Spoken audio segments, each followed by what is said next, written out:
Wes Craven's directorial style is something I really like, because if you don't know, Wes Craven is a primarily horror director up until his death, meaning that most of the movies he worked on, apart from a 2 or 3, were entirely horror movies, and most of them, in fact, were the type of B-movie schlock that you would see on like something like Mystery Science Theater 3000, like that degree of terrible. But he did have some really good hits in that as well, like Elm Street and Scream. But the thing is, his style I really like because it really feels quite dangerous. I know what you're going to be thinking. What do you mean by dangerous? Well, let's look at a case example. Let's look at Scream. In the movie Scream, the character Sidney Prescott is never shown as safe.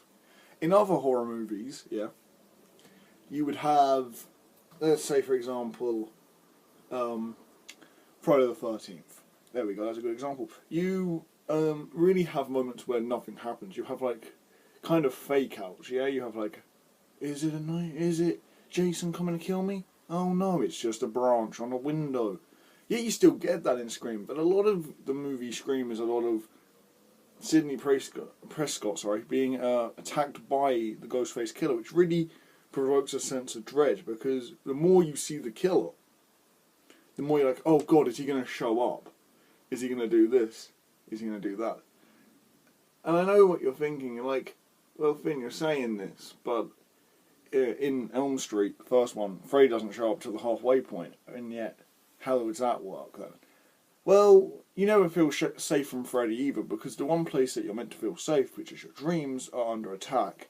And to be honest with you, Freddy's first scene, as in the first kill in the movie, is absolutely incredible, and I think any Fred head or fan of the franchise would agree with me with this, that the death of Tina when she's in the room and she's rolling up the rolling up the ceiling and being ripped to shreds from the inside is an incredible kill. And both of these are two very different examples of how he makes fears, shows dread in his films. One of them being that he constantly has the protagonist be under attack, and two, that even when he does have that, he doesn't always have to show the antagonist.